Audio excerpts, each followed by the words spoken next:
Oi, gente, boa tarde. Enfim, meu nome é Bárbara Rodrigues Mota. Eu uso uso R.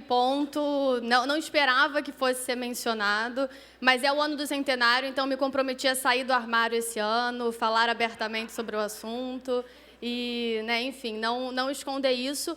Realmente, como a Regina falou, acho que resumidamente o meu histórico e as minhas paixões se resumem em histórias, tanto contar como ouvir, como a Regina falou.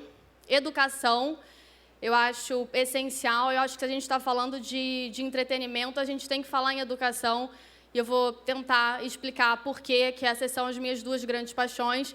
E tecnologia a serviço dessas duas coisas, isso vai ser, enfim, eu acho que está a serviço, não é meu foco, não vai ser meu foco hoje, mas acho que eu estou aqui hoje, eu fiquei me perguntando, por que eu fui chamada para falar hoje, e acho que foi por isso, para compartilhar, tentar contaminar um pouco vocês com essas duas paixões por histórias e por educação.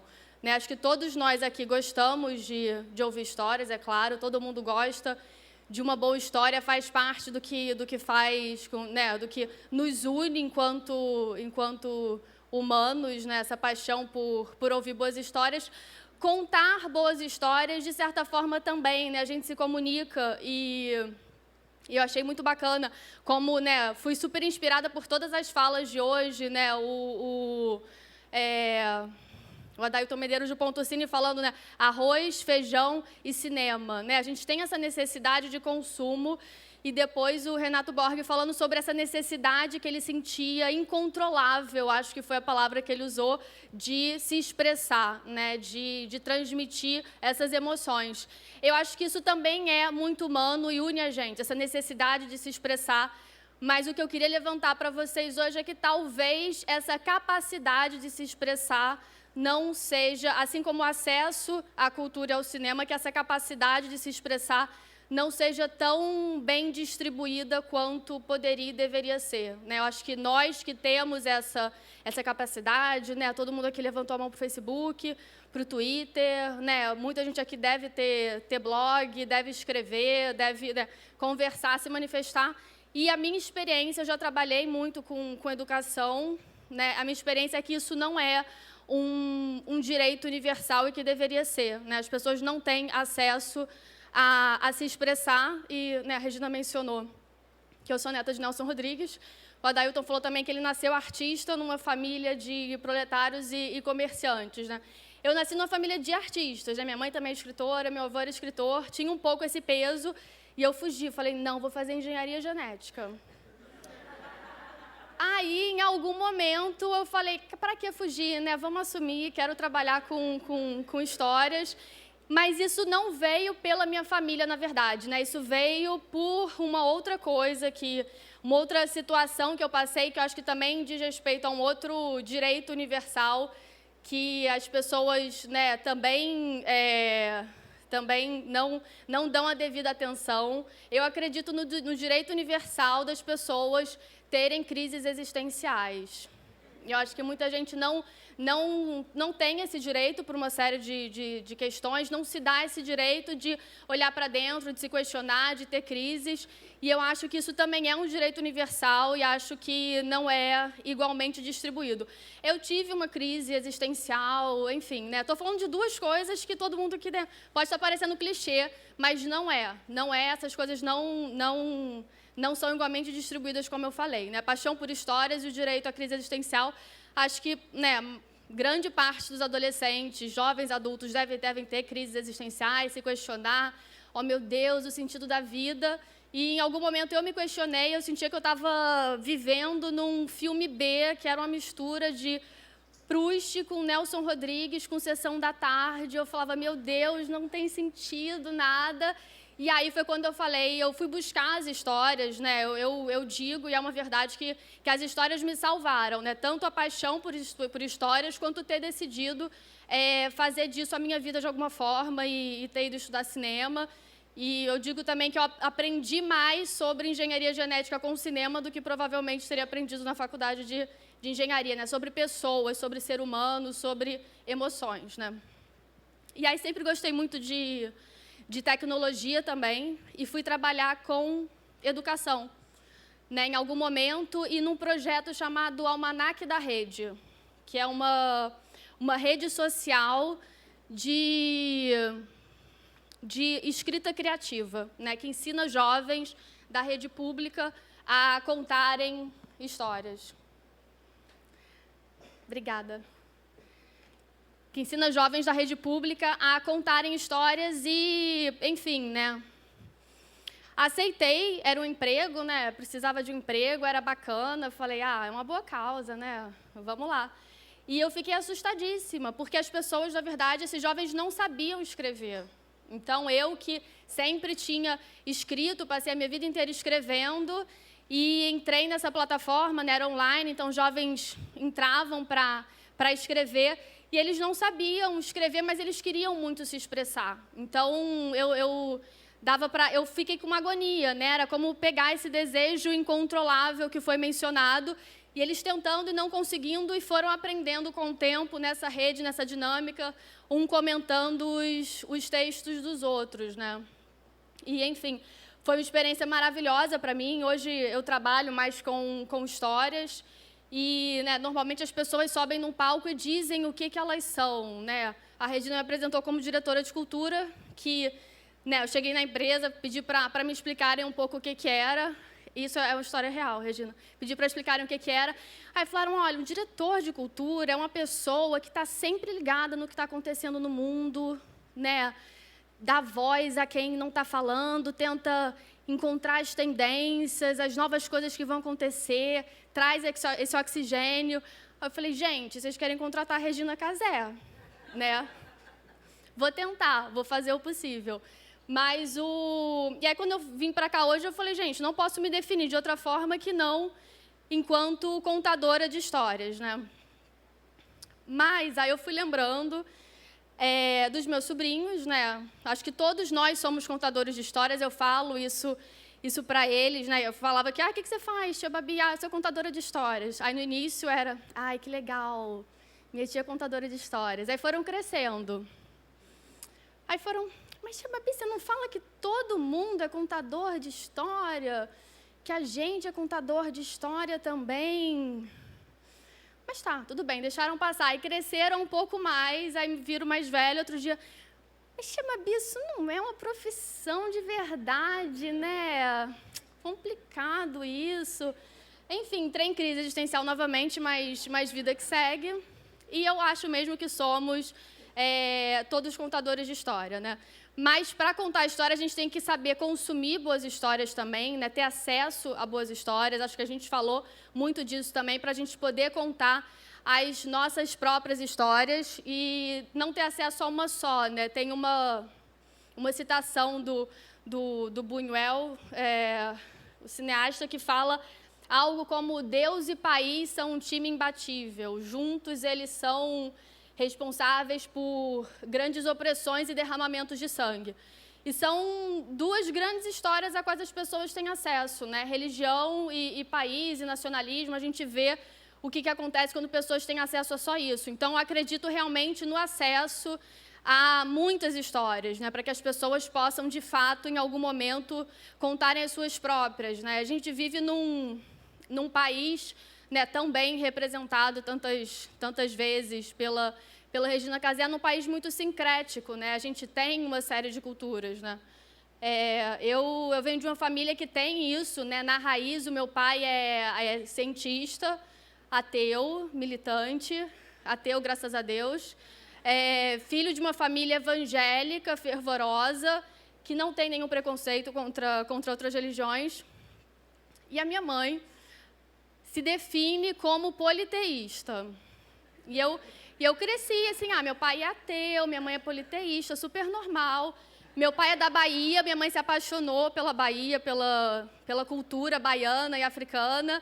E a gente sempre soube, né? Eu sou filha de Xangô e de Oxum, é isso. Aí eu fui estudar no colégio católico. Aí eu perguntava para os meus coleguinhas, você é filho de quem?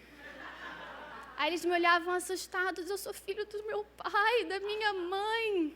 Então, não, enfim, espero que isso não se perca, né? Esse sincretismo que, de uma certa forma, dá acesso a uma série de histórias e a uma série de mitologias, né?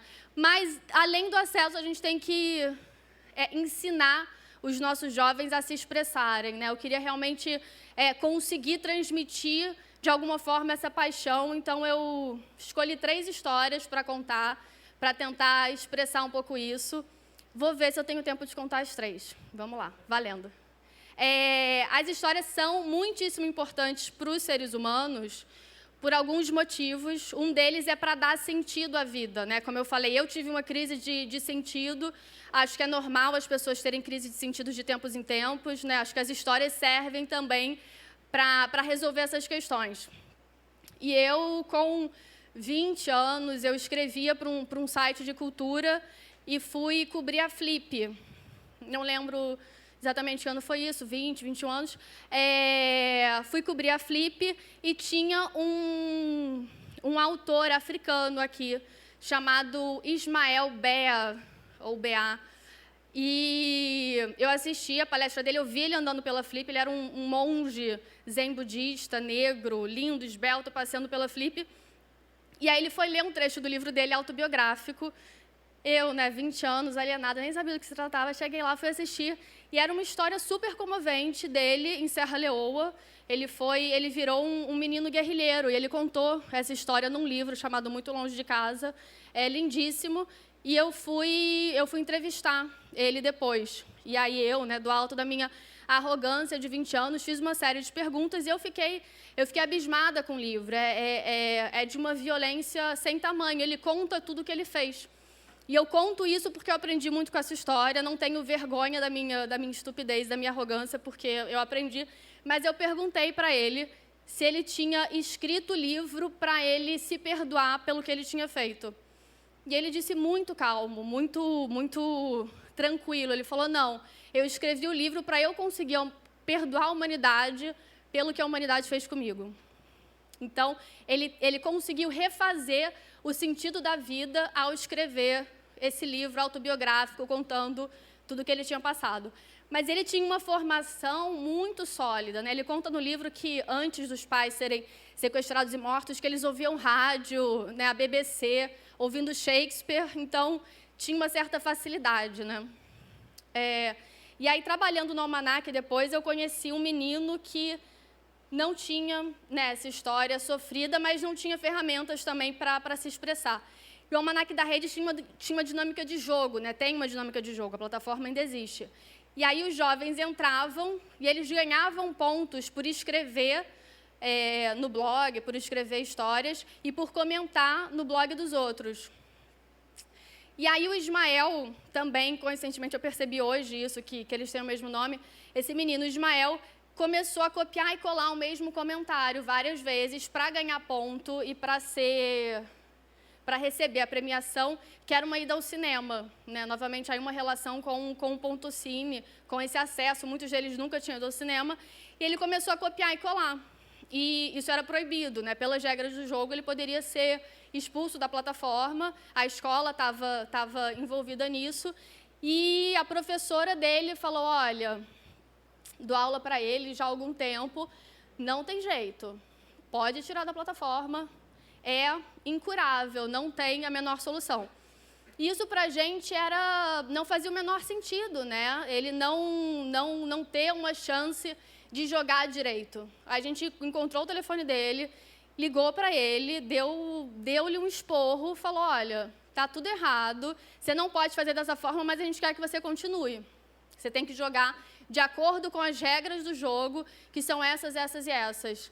E para mim ficou muito claro naquele momento também como dar as regras do jogo para as pessoas faz muita diferença, né? E ele deu a volta por cima, foi campeão da rodada no Almanac, foi na premiação, começou a fazer amigos lá, deu para ver, né? Eu conheci ele era um menino negro, gordinho, super tímido. Aí ele continuou na plataforma, começou a dar em cima das meninas. Você via nos comentários, ele, puxa, adorei seu texto. Vamos teclar no MSN, vamos se encontrar depois. E aí ele ganhou de novo, foi de novo no evento, e ele tinha emagrecido, estava extrovertido. Mas tinha sumido um pouco da plataforma. Aí eu fui perguntar para ele, Ismael, o que aconteceu? Você está com algum problema? Que você não está indo? Ele, não, estou muito ocupado. Entrei para a banda da minha igreja e tal, é difícil essa rotina de ensaio, de música. E, enfim, estava super bem e deu para ver a transformação pela qual ele tinha passado por estar conseguindo se expressar e se comunicar e fazer amigos ao fazer isso, né? E para o Ismael teve muito fortemente uma outra questão que é essencial, que só as histórias trazem, que é a imaginação e a empatia, né? Que dizem respeito a um hemisfério do nosso cérebro que fica sempre, né, hoje em dia está um pouco, né, novamente citando aí a questão da intuição, a questão da imaginação e da empatia tão um pouco, eu acho, subutilizadas, né? E aí tem o hemisfério direito e esquerdo, a minha dislexia não me permite lembrar, então eu anotei na minha mão que o direito é o divertido e que o esquerdo é o virginiano. Virginianos, me perdoem da sala, mas para mim é a definição de método e objetividade. E então Ismael representa um pouco isso, né? Imaginação, empatia, conseguir se comunicar, se colocar no lugar dos outros e fazer amigos, no caso dele. E um terceiro aspecto que eu acho essencial, que foi o que eu falei também em relação a se questionar, que é esse acesso ao mundo interior, né? Uma coisa que também fica muito subutilizada. A gente vive numa sociedade muito extrovertida. E eu pude também, nessa experiência com educação em relação a histórias, ver histórias belíssimas de jovens que não tinham ferramentas, ou não se davam ao direito, ou não tinham o direito, talvez, de olhar para dentro e conseguir se expressar em relação a isso. Então, eu trouxe um terceiro caso, vou ler para vocês, me perdoem pela leitura, mas era a única maneira de trazer, de uma menina chamada Jennifer, também aqui, é do interior do estado do Rio, e ela falou que o almanaque veio para mim no momento certo. Comecei a postar alguns textos, não muitos, mas à medida que eu ia escrevendo, alguma coisa acontecia. A dor da perda não diminuía, mas o peso dela aliviava. Era o que me salvava. Logo após a perda do meu pai. Creio que todos nós necessitamos de um amparo em todos os momentos da vida. Eu encontrei esse amparo nas palavras que eu escrevia com mãos cada vez mais frenéticas. As entrelinhas de cada texto estavam impregnadas dessa avidez por conseguir me fazer entender aos outros. Fiz isso de uma maneira totalmente despida. Hoje eu sei que era um jeito de sentir e acreditar que podia extrair mais poesia daquilo que passou e menos apatia daquilo que me cercava. E definitivamente ter um espaço como esse foi o estopim para o meu progresso. Então, gostaria de terminar com essa leitura da Jennifer, lembrando as histórias do Ismael brasileiro, carioca da Tijuca, do Ismael africano de Serra Leoa, e tentando contaminar um pouco vocês dessa não só paixão, mas essa causa de fazer com que o ato de contar histórias e se expressar seja mais universal do que é hoje. Obrigada.